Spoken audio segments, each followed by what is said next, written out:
Scary telling.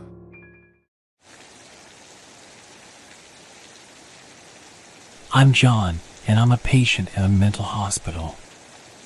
I've been here for what feels like forever, but the truth is that I'm completely sane. It's the people around me who are the ones who are crazy.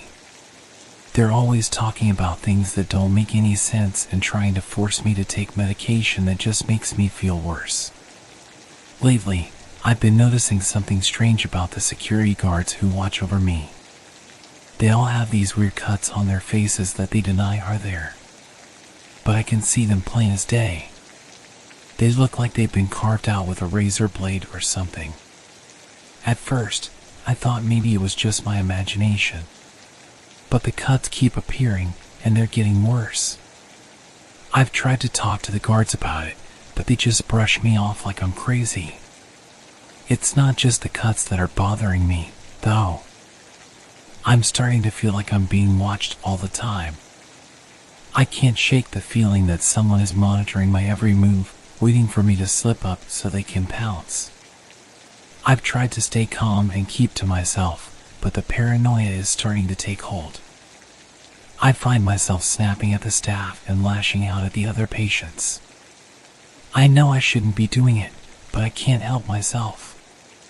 Every time I see one of those guards with their cuts, I feel like I'm going to explode. It's like they're taunting me, trying to get a rise out of me. But I won't let them win. I'll stay strong and I'll keep fighting. Because I know that I'm the only sane one here, and that someday, everyone will see that. The staff at the hospital are starting to worry about me.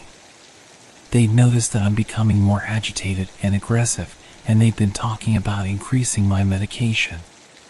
But I know that the meds are the problem, not the solution. They just make me feel worse, like I'm not really here. The guards with their cuts on their faces are getting more and more aggressive too. They keep trying to get me to take my medication, and they won't leave me alone. They're like a pack of wolves, circling me and trying to wear me down. It's not just the guards that I'm fighting with, though. I've been getting into arguments with the other patients too. They're all so stupid, so brainwashed. They think that taking the medication is the only way to get better. But I know better. I know that the medication is poison. One day, I snapped. I don't even remember what triggered it. I just remember feeling like I was trapped, like there was no way out. And then everything went black. When I woke up, I was surrounded by guards. They had me in restraints, and I could feel the medication pumping through my veins. It made me feel weak and nauseous, like I was going to throw up. I screamed and struggled, but the guards were too strong. They held me down and forced the medication into my body. I felt like I was being suffocated, like there was no air left in the room. When they finally let me go, I was shaking and dazed. I stumbled back to my room and collapsed onto my bed, feeling defeated and powerless. But I knew that I couldn't give up. I couldn't let them break me. I had to keep fighting, no matter what it took. Because I was the only sane one here, and I knew that someday I would prove it. After that incident with the guards, they decided that I was too dangerous to be around the other patients. So they moved me to a padded cell in isolation. I didn't mind, though. It was better than being around those idiots who believed in the medication. At first, the isolation wasn't too bad. I had some books to read, and they brought me food and water regularly. But as time went on, I started to feel like I was losing my mind. The guards with their cuts on their faces kept appearing in my dreams, taunting me and laughing at me. I felt like they were watching me even when they weren't there. And the medication they were forcing me to take made everything feel fuzzy and unreal. I started to believe that I was the only sane person in the world. Everyone else was just pretending to be normal, but they were all really crazy.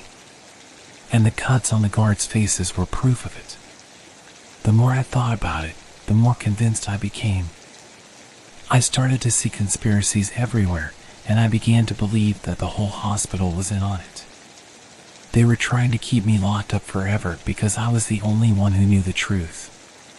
It wasn't just the guards and the hospital staff that I was worried about either. I started to see the other patients as part of the conspiracy too. They were all working together to keep me from escaping and exposing their lies. As the days went on, I became more and more delusional. I stopped eating and drinking, convinced that they were poisoning me. I started to see things that weren't there, like shadows moving across the walls and whispers in the darkness. But through it all, I held on to my conviction that I was the only sane one left. I knew that someday, I would escape and prove to the world that I wasn't crazy. Because I wasn't crazy. It was the world that was crazy, and I was the only one who could see it. It took me weeks to come up with a plan, but I finally figured out how to escape. I waited until the guards were changing shifts, and then I made my move. One of the guards was careless enough to leave his keys in the door, and I managed to grab them without him noticing. I unlocked my cell and slipped out into the hallway. It was chaos. The other patients were screaming and shouting, and the guards were trying to restore order. But I was beyond caring. I just wanted to get out of there. I made my way through the hospital, dodging guards and ducking into rooms to avoid detection. The cuts on their faces seemed to be even more pronounced now, like they were trying to scare me into submission. But I wasn't scared. I was angry. Angry that they had kept me locked up for so long, angry that they had tried to make me believe that I was crazy. I was almost to the exit when I heard the sirens. They had called the police. But I didn't care. I just kept running, fueled by the adrenaline pumping through my veins. I burst through the front doors of the hospital and into the bright sunlight. For a moment, I felt free. But it didn't last. The police were waiting for me, their guns drawn. They told me to put my hands up and surrender. But I refused. I charged at them, screaming and swinging my fists.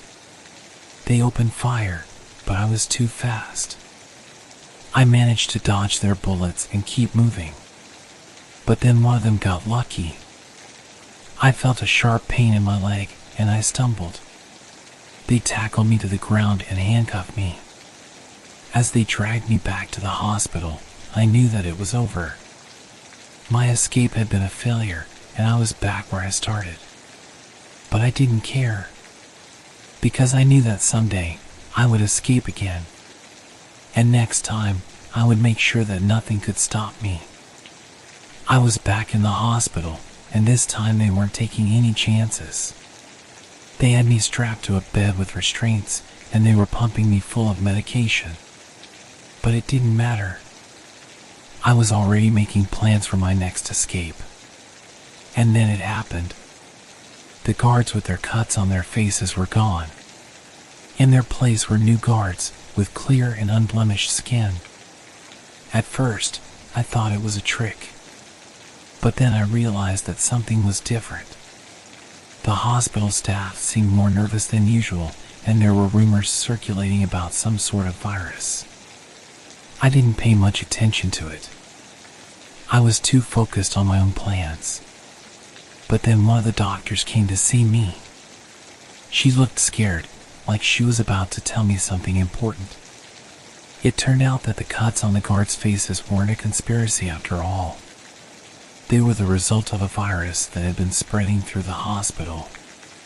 The doctors had been trying to keep it under control, but it had gotten out of hand. And then she dropped the bombshell. My immune system was fighting off the virus in a unique and dangerous way. It was making me hallucinate and become paranoid, and it was putting everyone around me at risk. I didn't believe her at first. I thought it was just another trick. But the more she talked, the more it made sense. It explained everything, from the cuts on the guards' faces to my delusions. I started to feel like maybe, just maybe, I wasn't crazy after all. Maybe there was a reason for everything that had happened. The doctors decided that I needed to be quarantined to keep me from spreading the virus any further. I was moved to a separate ward away from the other patients. And for the first time in a long time, I started to feel like maybe there was hope for me. The doctors kept me under close observation, monitoring my progress and trying to find a cure. And then, one day, they came to me with news. They had found a way to suppress the virus, to keep it from affecting my mind. It wasn't a cure, but it was a start. I felt a glimmer of hope for the first time in a long time. Maybe someday, I could be free of the virus and the medication. But even more importantly, I had learned something about myself. I wasn't crazy. I was just sick. And that gave me the strength to keep fighting, to keep believing that someday I would be able to live a normal life again.